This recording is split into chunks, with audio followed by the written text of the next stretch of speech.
E aí, pessoal, estamos aqui de volta em mais um episódio do Líder Sem Capa. Hoje eu tenho a honra de trazer um cara que tem uma história profissional muito parecida com a minha. É um cara que eu admiro pra caramba, cara top, cresceu rapidamente numa grande empresa, partiu de uma área técnica para uma área de TI, saiu, né, da empresa em que a gente iniciou e formou a nossa trajetória como líder para entrar no mundo de tecnologia, que é um mundo muito dinâmico. É uma pessoa que, assim como eu, está no México há muito tempo. Eu voltei, ele continua por lá, e é um cara que desfruta da mesma paixão que eu desfruto. Além da liderança, é um cara que é piloto, né, de corrida, piloto de carros. E hoje eu não sei se a gente vai falar aqui de liderança, se vai falar de cultura, ou se a gente vai falar de automobilismo. Mas recebam com muito carinho o meu amigo, que eu admiro demais, líder top demais, Henrique Lemos. Seja bem-vindo.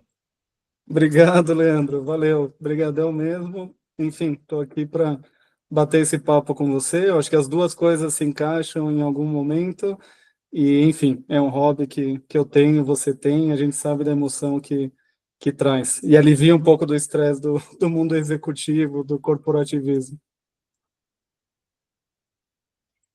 Com certeza, às vezes a gente esquece, né, que é interessante também equilibrar um pouco, né, a nossa pressão no dia a dia, né? Você como diretor de TI, uma grande empresa, tem muita responsabilidade no dia a dia. E às vezes a gente precisa dar aquela parada, tirar, né, o excesso de preocupação da mente. Não que o automobilismo não seja preocupante, porque é um esporte de alto risco, mas queira sim, queira não, ele esvazia um pouco o nosso estresse para a gente aguentar o dia a dia. Mas vamos entrar no primeiro assunto que eu tinha preparado, né, Henrique? A gente, como eu disse no início, a gente teve uma carreira muito parecida. Eu posso revelar o nome aqui. A gente entrou na Ericsson, que é uma grande de telecomunicações, e eu lembro muito bem quando eu era estagiário, né, ou quando eu fui contratado como estagiário, eu entrei naquele prédio do Tietê, lá na zona Sim. norte de São Paulo, olhei para aquele monstro de prédio e falei: eu quero ser líder e quero impactar, quero fazer com que a vida das pessoas seja melhor através do meu trabalho, né? E Uhum. através da minha liderança. E esse legado de liderança eu trago até hoje, né? Haja visto que estamos aqui no Líder Sem Capa. Me conta um pouquinho, Henrique, como é que foi assim essa entrada, né, na Ericsson e talvez resumir, né, os seus 10, 15 anos de trajetória em um insight assim bem positivo desse teu crescimento, né? Desse teu sonho e esse teu crescimento como profissional. Super. Obrigado. E sim, a Ericsson é uma empresa fantástica. Eu tenho um carinho enorme pela Ericsson. Eu acho que o que eu sou hoje de profissional começou ali, todas as oportunidades que eu tive lá. Sou muito agradecido por isso. E eu também, como você, né? Eu passava por aquele prédio, eu sempre morei na Zona Norte, então ia para casa da minha avó na Zona Leste, pegava o metrô, passava pelo Carandiru, quando chegava no Tietê, eu olhava aquele prédio diferente, com janelas inclinadas, parecia que ia cair neve ali e tal, e sempre admirei, né? Ainda tinha o logo azulzinho em cima, super bonito, e naquele momento, criança ainda, nunca imaginei que meu futuro ia começar ali, né? Futuro profissional e tal. E é interessante porque eu não comecei como estagiário, né? Estagiário ainda era um passo acima de onde eu comecei. Eu comecei por um projeto social chamado CAMP, que era Centro de Apoio ao Menor Patrulheiro. É uma iniciativa sem fins lucrativos e tal, onde as empresas aportam todo o capital e, claro, eles davam lá classes de informática, de comportamento, de como se portar no momento de entrevista e tal. Isso eu estou falando 16 anos, né? E durante 6 meses desse programa, eu só faltei uma vez, porque eu fiquei muito doente, não consegui, fiquei triste por ter faltado e tal. Não digo que eu era um bom aluno na escola, mas ali foi quando mudou um pouco a chave e eu vi a responsabilidade e o que viria para o futuro. Então, tive a oportunidade de concluir esse curso, fui chamado para algumas empresas, de fazer entrevista e tal, mas quando eu soube que a Ericsson estava nesse programa, eu queria trabalhar ali. Então, eu me esforcei para que eu conseguisse entrar. Depois de 3 entrevistas, eu conseguia a vaga, foi para ser assistente da secretária da diretora de tecnologia na Ericsson do Brasil, Cláudia Braga Amaral. Hoje eu ainda tenho contato com ela, uma super executiva, e ali começou tudo, né? Então, isso foi em 2000, fiquei até 2002, tive uma oportunidade de ficar poucos meses como terceiro. Como você trabalhou lá, você lembra que crachá azul era funcionário, crachá verde era terceiro, ainda tinha um crachazinho verde naquele momento, e ali foi o primeiro baque também, porque depois de toda essa experiência, entrar numa empresa multinacional, toda a estrutura que tinha e tal, teve a crise, né, de 2002, e era época de Copa do Mundo, então o Brasil tinha jogado de manhã, cheguei mais tarde no escritório, nós fomos chamados num auditório, e muita gente perdeu emprego naquele momento, e eu fui uma dessas pessoas. E aí, por consequências da vida, fui convidado para voltar e tal, e eu acho que a gente pode tocar um pouco mais depois nesse assunto, mas assim que eu comecei, né, e foi um começo difícil, um ambiente onde as pessoas tinham um nível socioeconômico totalmente diferente do meu e tal, mas isso foi bom para mim, porque eu não cresci só como pessoa, né, como profissional e tal, mas eu aprendi de tudo, né, de como me portar, como respeitar as pessoas, como tratar as pessoas, enfim. É um pouquinho do comecinho da minha história lá na Ericsson.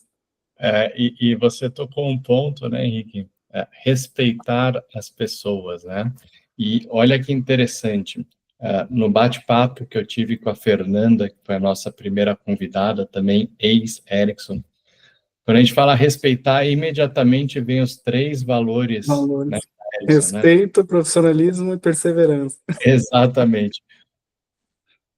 Para marcar como a base, né, do propósito da empresa está nos valores comportamentais, humanos, corporativos, né?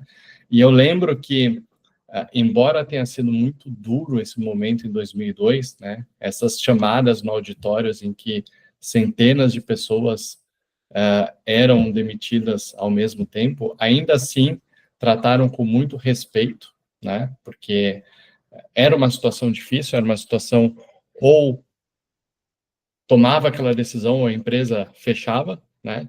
E, enfim, são coisas que nós, como líderes, por muitas vezes temos que nos submeter. E eu sempre digo, uma das características mais difíceis do líder é o momento da demissão. Mas vamos falar de coisa boa, né? Porque eu sei que você está feliz, eu estou feliz hoje.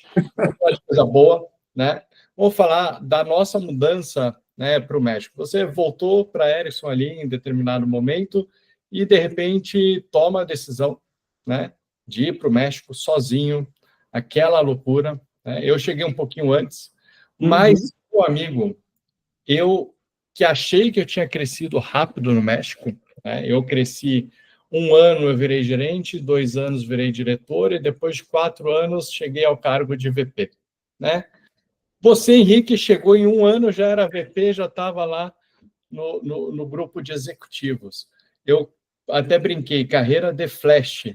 Como é que Uhum. você fez essa jornada tão rápida de crescer assim, se destacar? Porque isso realmente foi impressionante, algo que está marcado na história como uma das pessoas que mais cresceu rapidamente ali no grupo de liderança da Ericsson no México. Uhum. É, sim, é verdade. Eu diria que, olhando de fora, parece que foi rápido e tal. Eu era jovem, sim, tinha uma idade relativamente jovem e tal. Mas o que eu acho é muito esforço, é muito trabalho, né? Durante o meu período de estágio, ia para a faculdade, fazia a prova, voltava para ajudar a equipe com o servidor que tinha caído, virava a noite trabalhando. Então, assim, levava 5 horas de transporte por dia para sair de Guarulhos, ir para o Tietê, depois ir para Barra Funda, voltar. Então, assim, eu acho que todo esse esforço foi reconhecido em determinado momento. E eu acredito nisso, né, dessa questão, voltando para os valores, profissionalismo, perseverança, foi a minha dedicação, né? Eu me dediquei bastante para ter a oportunidade, me preparei o máximo que eu podia, então eu fui aprender a falar inglês um pouco mais velho, com 22 para 24 anos, fui para a faculdade também somente porque a Ericsson me ajudou naquele momento, senão eu não teria condições financeiras, minha família não podia me ajudar e tal, então tudo começou ali, né? Então, estudando inglês, universidade, me preparando, trabalhando incessantemente, fazendo coisas que muita gente não queria fazer, porque era uma atividade chata e tal, mas era necessária, então eu não tinha tempo ruim. Se tinha que trabalhar, vamos trabalhar, se tem que entregar, vamos entregar, e eu acho que esse esforço ao longo do tempo foi sendo reconhecido. E a Ericsson, eu não sei como está hoje, mas durante meus 16 anos lá, era uma empresa que dava oportunidade para esse tipo de profissional, né? Onde o profissional se prepara com conhecimentos, capacidade e tudo, habilidades e tal, e no momento que tem oportunidade, ela olha para dentro e dá oportunidade para quem está dentro da companhia. Então, eu me tornei gerente do Brasil, né? Naquele tempo, o Brasil tinha mais de 3.500 pessoas e tal. Para mim, era 3.500 clientes internos, usuários internos de tecnologia, com uma equipe grande, no momento 40 pessoas, depois 60 pessoas. É, enfim, foi um começo gostoso, difícil, de muito aprendizado, mas aconteceu. E a transição para o México, como foi? Quando eu entrei na Ericsson, eu via todo aquele mundo, né, executivos, pessoas de diversos países e tal, e isso me chamou a atenção, né? Eu comecei a entender esse mundo e falei, eu quero isso para mim. Eu quero viver, mínimo conhecer outro país, se tiver a oportunidade de viver, melhor ainda. E aí eu falava, sempre eu comento, né? Às vezes as pessoas perguntam, me dá uma dica e tal. Eu falei, primeiro, se prepara. Segundo, fala o que você quer, tenha muito claro o que você quer e fala com todo mundo. Então eu entrava no elevador, estava a senhora da limpeza, eu falava para ela, eu quero morar no exterior, eu quero uma carreira internacional. No outro dia, estava um gerente no elevador e eu falava a mesma coisa. Então, assim, eu falava o que eu queria com muita gente todo o tempo, né? E o bom disso era que as pessoas iam me dando dicas. Olha, se você realmente quer isso, vai por aqui, estuda isso, fala com aquela pessoa. Então, foi criando essa bagagem. E é interessante, porque a primeira oportunidade não foi para o México, foi para a Jamaica, num projeto de cliente, onde a gente tinha que fazer uma oferta para um cliente grande na Jamaica, mas antes disso acontecer, tudo surgiu porque um outro estagiário de TI também saiu da empresa e estava indo morar no exterior. E aí ele me chamou para tomar um café, me contou a história, eu voltei para minha mesa e falei para minha diretora, eu quero morar fora, eu preciso morar fora. Uma semana depois, deu a oportunidade da Jamaica, depois eu fui para Costa Rica e cheguei no México. Chegando no México, vários desafios, comida, saudade dos amigos, da família, eu vim sozinho, então, era difícil, porque eu cheguei no board de diretores da companhia, os diretores mais velhos tinham família, filhos e tal, eu solteiro, sem família, então os planos de fim de semana ou pós-escritório era diferente, né?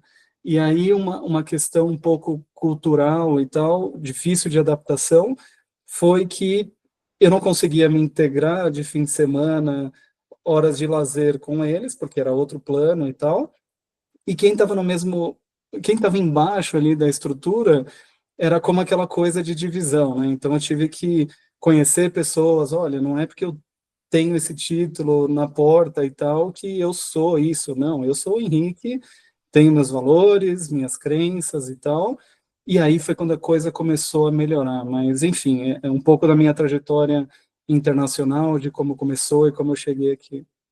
E fora, né, Henrique, que eu tenho certeza que você enfrentou o mesmo que eu, né, assumindo direção no México, daquele preconceito de, só está aí porque é brasileiro, né, só chegou aí porque veio com recomendação. O que, pela tua trajetória, por tudo que você contou, não precisa explicar duas vezes, né? Você conquistou o teu espaço ali. Eu lembro muito bem que quando eu assumi a direção em suporte em 2012, ano importante para a gente no futebol, né? Sei que a gente compartilha do mesmo time. Bem, mas eu lembro que quando eu assumi a direção, né, eu assumi um papel, porque eu assumi a direção com 27 anos, né, não era tão novo quanto você, mas ainda assim, para assumir uma direção numa grande empresa como é a Ericsson, é uma idade baixa, né, geralmente os diretores têm uma idade mais alta. E eu tomei um papel, né, naquele momento, extremamente diretivo. Eu era um carrasco, né? E depois eu me adaptei, né? Fui moldando o meu estilo de liderança para que eu não pudesse ser uma pessoa mal vista dentro da organização. E, claro, a pessoa que tem um perfil muito diretivo nesse nível, ela não consegue crescer porque ela não cria relações. E você Uhum. trouxe aqui um ponto muito importante: criar relações, gerar relações. Como é que foi o teu estilo quando você assumiu essa responsabilidade lá no México? Você foi mais diretivo? Você continuou com o teu perfil mais influenciador? Porque eu vejo você com um perfil mais influenciador. Você se abriu, foi mais vulnerável, como você trouxe agora, para criar relações. Conta um pouquinho dessa característica pessoal, liderança do Henrique. Super. Para mim, foi primeiro conhecer as pessoas, onde eu estava chegando, né? Conhecer os diretores. Tinha alguns diretores brasileiros, sim. Então, esse comentário que você fez, eu recordo, eu lembro. Mas, enfim, eu acho que a competência 100% não tinha nada de ajuda ou nada disso, ainda mais num ambiente tão competitivo como é o da Ericsson. E para mim foi, primeiro, conhecer essas pessoas que eu estava lidando como pares e algumas pessoas ainda mais senior, conhecer a minha equipe, toda a minha estrutura embaixo, stakeholders principais dentro das organizações, e aí, mais específico, dentro da minha equipe, foi me mostrar vulnerável, né? Dizer que, olha, eu sou Henrique, eu sou brasileiro, meu espanhol é ruim, eu estou aprendendo, me ajuda, se eu falar errado, me corrige. E uma coisa que eu fiz para entrar ainda mais, né, na cultura e tudo isso foi, eu criei isso, a cada 3 meses a gente fazia um churrasco na minha casa, onde as pessoas vinham e traziam seus filhos, mulheres e tal, seu parceiro, enfim, e ali para mim era um momento de descontração, porque aí eu estava conhecendo quem eram as pessoas estavam conhecendo quem era o Henrique, porque é uma coisa que eu ainda faço hoje em dia, talvez um pouco mais flexível, mas antes eu era muito, minha vida corporativa é uma, né? Eu sou um Henrique ali dentro, com o que eu tenho que entregar, o que tem que ser feito, e fora eu sou uma pessoa talvez mais easygoing, um pouco mais tranquila, faço uma piada, não me acho uma pessoa engraçada e tal, mas enfim, tento ser no meu âmbito mais pessoal. E aí eu comecei a mesclar esse tipo de coisa. Então, para mim foi primeiro conhecer as pessoas, identificar perfis, fazer as mudanças que tive que fazer, porque é necessário. E aí era mais isso, né? Tentar, eu acho que um dos desafios para mim foi interpretar o que tinha de estratégia, o que tinha que ser feito, como transmitir essa comunicação para dentro da organização, não simplesmente ouvir o que eu ouvi numa sala fechada e colocar isso para as pessoas, porque as pessoas não estão preparadas, né? Eu acho que a gente tem que ser um filtro ali, uma esponja de absorver, filtrar o que vai passar para o time, para que o time foque no que tem que focar, porque tem preocupações que tem que ser minha, não tem que ser deles, né? Se eu tenho que reduzir custo, se eu tenho que mudar a estrutura, se eu tenho que contratar pessoas, se eu tenho que crescer o negócio e tal, algumas coisas eu posso compartilhar, mas eu tenho que ir dosando. Então, conhecer as pessoas, entender esse nível de comunicação adaptativa, flexibilidade, de como cascadear uma informação, tudo isso. E aí, o terceiro ponto, que eu não estou dizendo aqui numa ordem que tem que seguir 1, 2, 3, mas no final do dia, uma empresa está lá para entregar resultado, é negócio, por mais que a gente tenha toda essa parte de descontração, de tentar se reunir, de ser amigo, se é possível ou não, dentro do ambiente de trabalho, mas no final do dia, se você não entrega o resultado financeiro da companhia, a companhia vai sofrer e as pessoas vão sofrer. Então, eu sempre quis deixar muito claro de que, independente da decisão que fosse tomada ou não, é um objetivo estratégico, é um objetivo financeiro, e a gente vai tentar fazer o melhor para que a gente consiga apaziguar e seguir em frente. Então, Eu diria que um pouco vai por aí como eu sou e como eu lido, ou como eu lidei, né, no começo, quando eu cheguei. E depois eu posso compartilhar um pouco também do meu momento atual e de como é, né? Porque uma coisa é 16 anos dentro de uma empresa super estruturada, processos, uma cultura sueca que eu tive a oportunidade de viajar e em vários países da companhia, escritórios, parecia que eu estava no mesmo ambiente. Eu saía do México, ia para a Suécia, o mobiliário era igual, as cores eram iguais, as pessoas, a forma de pensar era muito, muito igual. Então, assim, para mim foi muito rica a experiência do ponto de vista de experiência, mas eu já estou fugindo um pouco para outro tema aqui, Não, né? mas é ótimo, Henrique. A gente pode até fazer uma pausa aqui, um parênteses, né? Porque a Ericsson é uma empresa extremamente processual, né? Ela Uhum, tem acesso para praticamente tudo que você imaginar. E quando você sai desse ambiente, né? Eu me formei 14, 15 anos na empresa, você 16, mais ou menos o mesmo tempo. Quando você vai para um outro universo, você encontra algo completamente diferente, né? Eu saí do ambiente completamente cheio de processo para um ambiente que praticamente não tinha processo e que você tinha que moldar o processo para que as coisas começassem a acontecer como deveriam acontecer, né? Isso é o que a maior parte das startups tem hoje em dia, são ideias de empresa, mas ainda tudo não construído, né? E a nossa uhum, visão pessoal, ela acaba ajudando, né, a esquematizar, por assim dizer, né, ou colocar processo, colocar ordem, priorizar algumas coisas. Isso nos ajuda bastante. Porém, tem outro lado também, né? Tem o lado de que às vezes a gente sente falta desse processo e está navegando num ambiente completamente solto, né? Entre aspas, em que tudo se pode fazer, né? Então, eu acho que o equilíbrio entre muito processual e nada processual, ele tem que existir, né? Mas que uhum. bom que a nossa experiência traz isso. É a mesma sensação que você teve na tua transição, Henrique, de sair Sim, algo muito processual e entrar algo que era mais assim, lean startup. sim, total. Primeiro, eu mudei, né? Então, saí da Ericsson, minha primeira e única empresa. Tive um período de alguns meses numa gráfica, no departamento de arte de um amigo. Depois, eu voltei para a Ericsson. E, sim, a minha transição para Reckitt foi muito complicada, por assim dizer, né? Porque a minha mentalidade, meu mindset tinha diretiva para tudo, processo para tudo, ferramenta para tudo, investimentos exorbitantes em tecnologia, porque é uma empresa de tecnologia, telecomunicações, engenharia pesada, e foi para o ambiente de consumo massivo.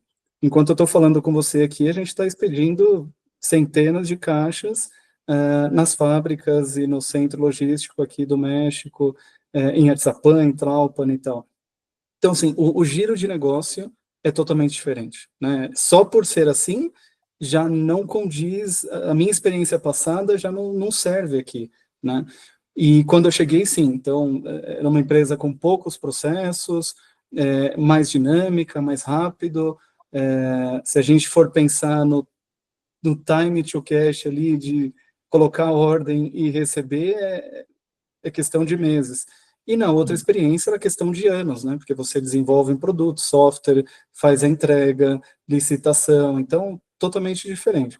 Então, ao chegar nesse ambiente, eu lembro até hoje, eu sempre tenho um caderninho aqui que eu anoto tudo, e eu cheguei com um caderno escolar que eu comprei num Costco da vida aqui, grande, e anotava tudo que falava. Primeiro, para minhas notas, para eu aprender do negócio, aprender das pessoas e tal.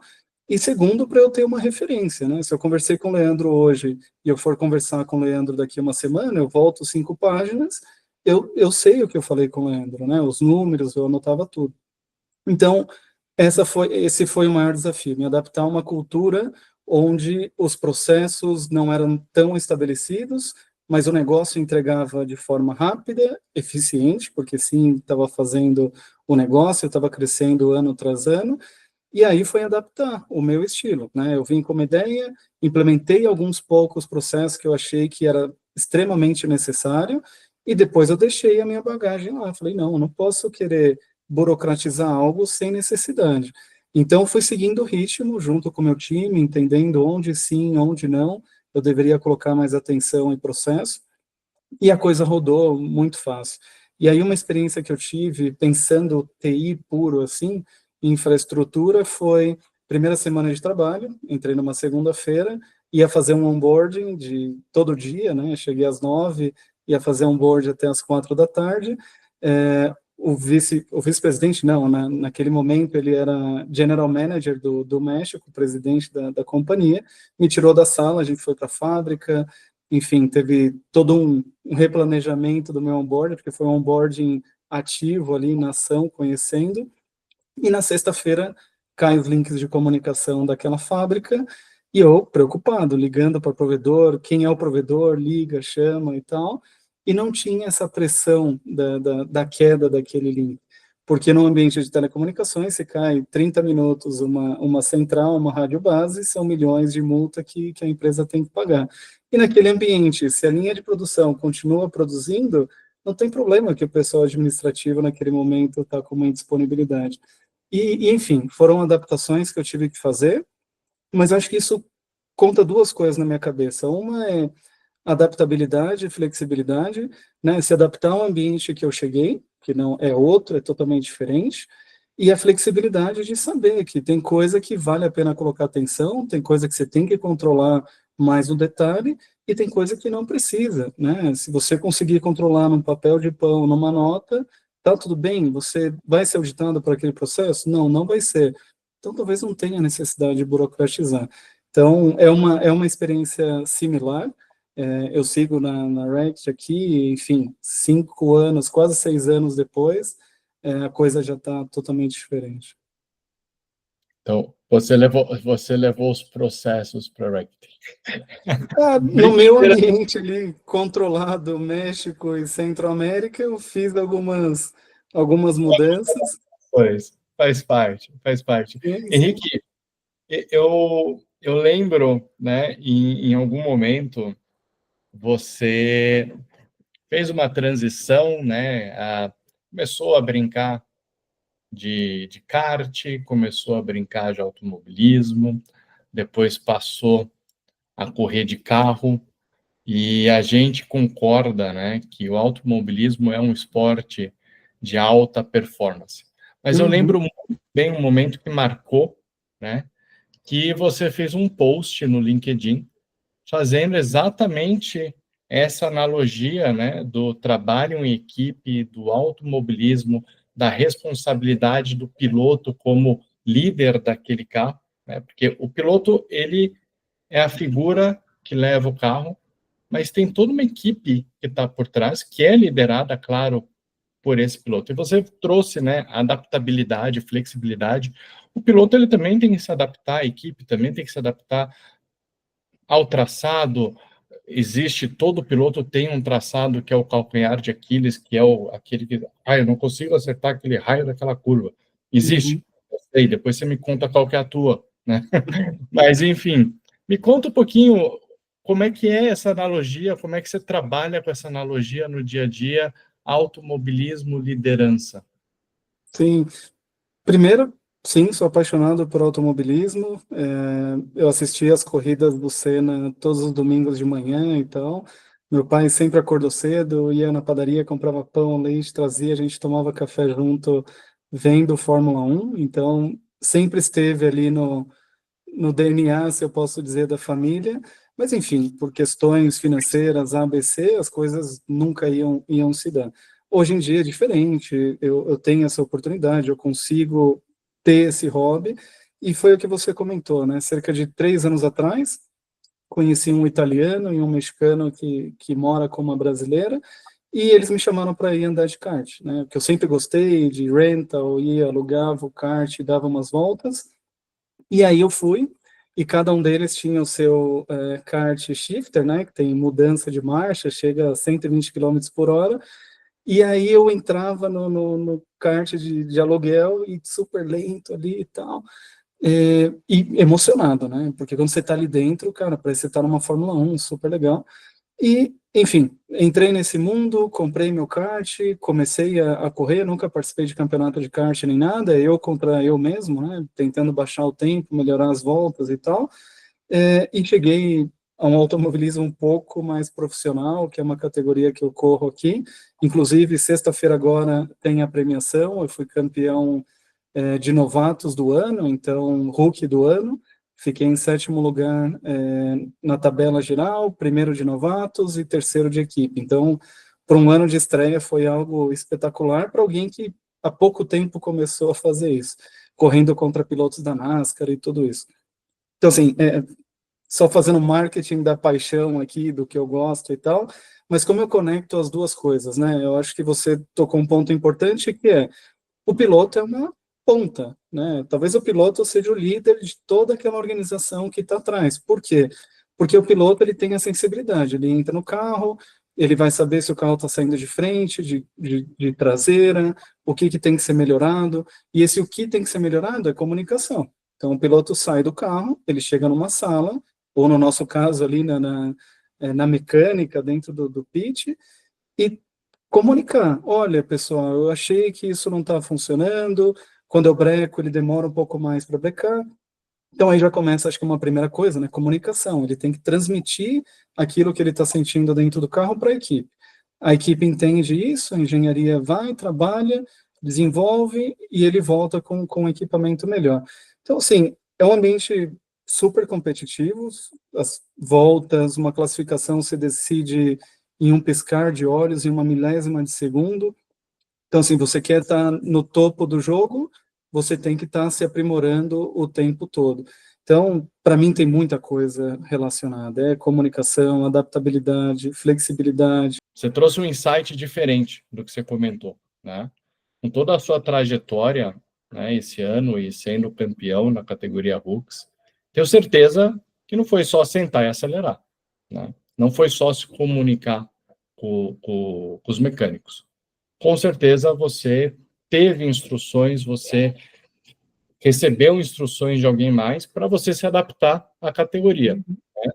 E isso, às vezes, pro líder também é importante, ele reconhecer as debilidades dele, reconhecer, bom, aqui eu preciso melhorar, nesse sentido eu preciso entender e escutar, né? Escutar, treinar, buscar conhecimento de outras pessoas. Você teve isso, né? Você teve que se adaptar, você teve um coach, de repente, no automobilismo? Sim, na verdade eu não tive um coach extra dentro do automobilismo, meus companheiros ali de equipe, que nós somos amigos fora da pista, dentro da pista a gente está ali para competir e tal, mas como novato, eles não têm tanto problema em compartilhar dicas, tempos, se você entrou numa curva a terceira ou a segunda, enfim, o ponto de freada e tudo isso, e eu, do meu lado, como líder e como piloto amador, foi isso, né? A humildade de perguntar. Eu nunca tive problema, eu sou cara de pau, né? Como a gente diz em português. Eu não tenho problema de pedir, perguntar duas vezes se necessário. E isso me ajudou, porque eles compartilhavam informação. Depois eu fui comprando equipamentos, foi gerando telemetrias, a gente compartilhava a telemetria. Eu via os pontos onde eu precisava melhorar.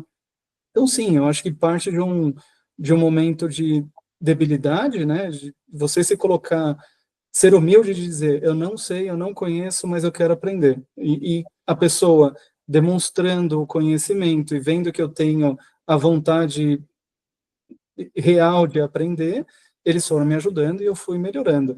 E é interessante, porque aí eu correlaciono com o meu ambiente de trabalho atual. Eu não me considero a pessoa mais inteligente, eu não me considero a pessoa mais brilhante e tal, e eu tenho pessoas no meu time que talvez se eu nascesse de novo eu não ia chegar no nível de conhecimento que essas pessoas têm, porque são muito inteligentes, são fora da curva. Então, assim, para mim o mais importante, e um dos feedbacks que eu recebi do general manager anterior que eu trabalhei foi a capacidade de identificar, atrair, desenvolver esse talento e também deixar esse talento ir embora se necessário. Dentro da companhia, a gente quer que siga desenvolvendo, que vá para outras áreas e tal. E isso é interessante porque eu não estou falando só de pessoas de tecnologia. Eu tenho engenheiros de software, eu tenho matemáticos no meu time, eu tenho científicos no meu time, eu cheguei a ter pessoas de biologia no meu time, porque são pessoas brilhantes, ok, numa área de conhecimento acadêmico e tal, mas tinha o que eu precisava para desenvolver a estratégia que eu implementei, e por que não, né? E aí é a mesma coisa. Dentro da companhia, talvez o Leandro seja o esperto naquele tema. Por que que eu vou me colocar numa posição de querer ser melhor? Não. Você é o experto, eu vou tentar te provocar com perguntas, com situações, para extrair o seu potencial máximo e que isso vá de encontro o que a gente tem que entregar.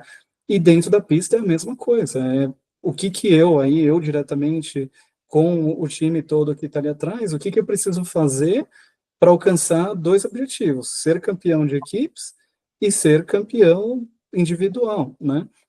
E aí é o que a gente estava comentando, né? De ter integridade, de saber tratar bem as pessoas, de quando ser duro, como comunicar, cumprir com os compromissos também, porque como você estava trazendo na provocação, ok, Henrique, eu vou te colocar 30 minutos para a gente ter uma reunião às 10 horas da noite, numa quarta-feira, e eu vou te mostrar a telemetria e vou te dar algumas dicas. Cara, 5 minutos antes eu tinha que estar conectado, porque é o meu interesse, né? Eu não posso deixar a pessoa esperando.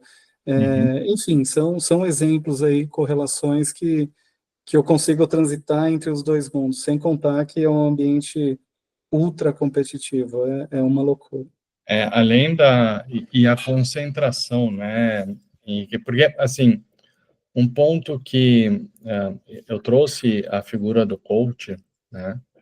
Porque por muitas vezes, e você sabe, né, que eu também estou aí me divertindo como coach de kart, né, aqui em Uhum, Curitiba, e eu implemento muita coisa de liderança, comunicação, feedback para o pessoal que está treinando comigo. E tem gente com muita experiência, que às vezes não dá um passo atrás ou um passo para fora e pede uma observação externa de algo que talvez seja tão óbvio. E aí que eu vejo uma correlação, né, com a liderança também. E você trouxe muito bem a questão da vulnerabilidade, de você não ser o cara que conhece tudo, né? Você entender quais são suas fortalezas e trabalhar sobre elas para potencializar o resultado do time. Você entender quais são as suas áreas de oportunidade, eu não gosto de chamar de debilidade, mas áreas de uhum, oportunidade, e identificar dentro do teu time quem são as pessoas que têm fortaleza naquelas áreas e aprender delas, estar uhum. apto a aprender delas. Recentemente, eu publiquei algo no meu LinkedIn de um diretor, não diretor, eu era já diretor na Ericsson, e eu contratei um cara que, na verdade, ele tinha sido VP em outra empresa, e me chamaram de louco, falaram, como você vai fazer isso? O cara tem mais conhecimento que você. Eu falei, com certeza, ele vai me ajudar em algum conhecimento que hoje eu não tenho hoje. Com certeza ele vai me dar um suporte de algo que eu não tenho hoje. E o que acontece? Ele foi o primeiro cara que falou para mim, Leandro, você não precisa ser tão diretivo. Você chegou aonde você está porque você tem a competência necessária para estar aonde você está. E ninguém Uhum. está se preparado para assumir uma posição que está acima. Você Isso. constrói a sua carreira quando você sobe uma posição, né? Então, isso marcou minha vida até hoje, eu trago até hoje, e é por isso que eu entendo, né, que o que você trouxe aqui de vulnerabilidade, o que você trouxe aqui de entender, ter esse autoconhecimento, é muito importante. E o líder Uhum. tem que dar esse passo e falar, não, vamos, deixa eu consultar, né?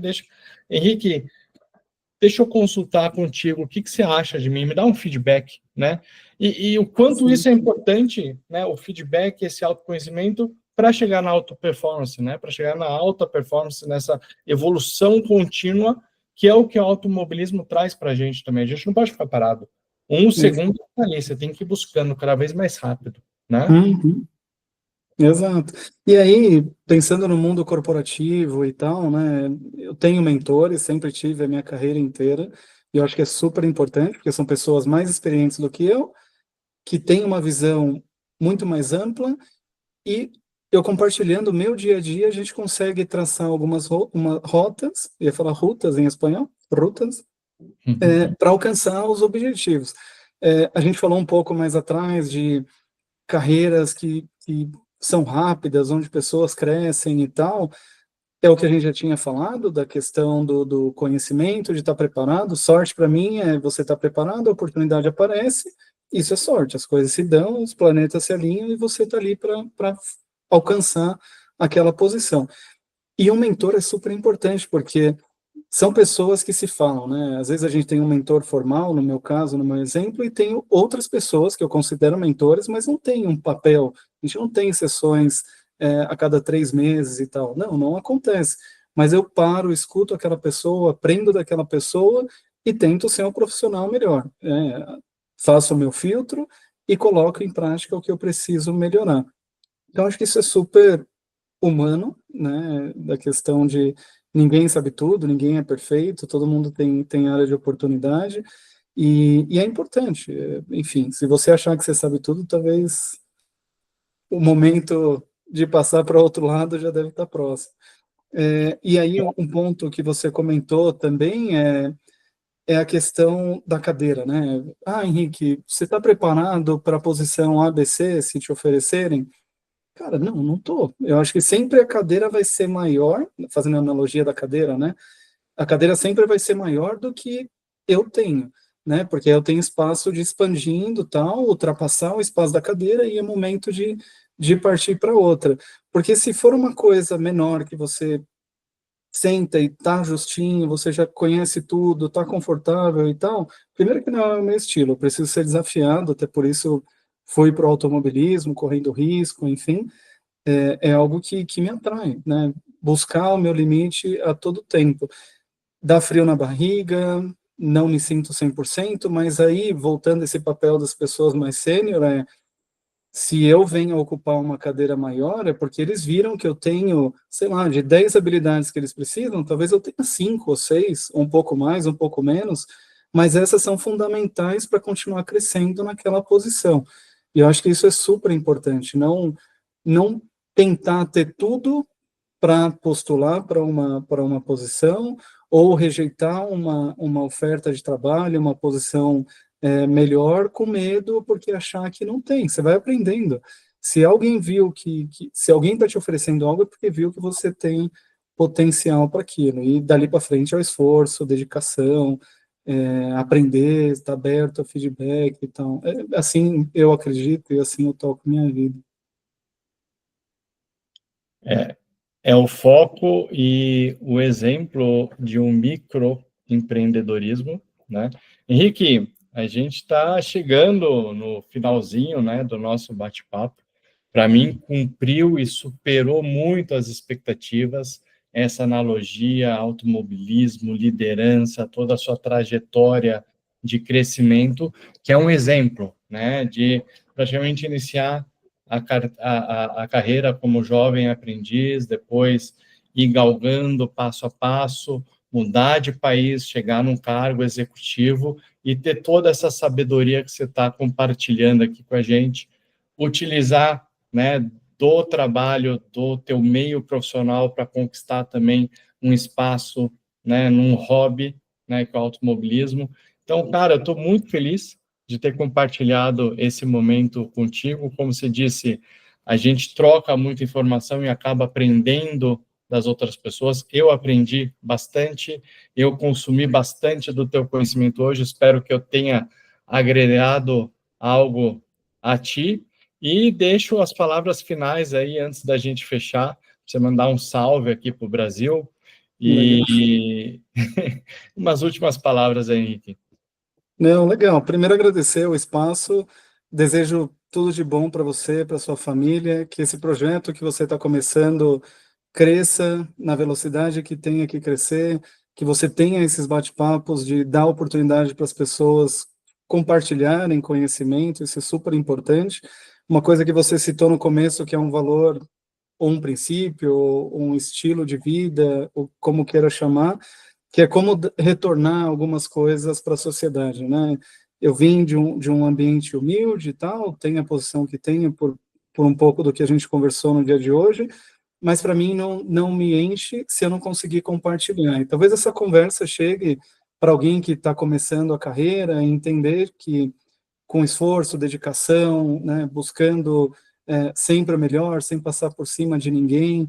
Enfim, se a gente alcançar esse objetivo de que alguém, um jovem, veja essa conversa, tome nota de algumas coisas e aplique isso para a vida dele, se é uma pessoa, eu acho que a gente já alcançou muita coisa, sabe? Sem tanta pretensão. Mas eu, para você, espero que você consiga impactar muito mais vidas, sendo coach de kart, nesse podcast, com essas conversas, nas iniciativas que eu sei que você está trabalhando. Então, obrigado, obrigado, obrigado. Se algum dia quiser bater mais papo comigo aqui, offline, onde seja, conta comigo. E é isso, Leandro. Muito, muito obrigado. Com certeza, a gente está se devendo aquela corrida no kart. Então, o próximo encontro vai ser no kart, a gente filma e posta aqui também para ver, o pessoal ver a gente na prática. Henrique, Show de bola. muito obrigado, foi um prazer conversar contigo. Fica com Deus, Leandrão. Obrigado, cara.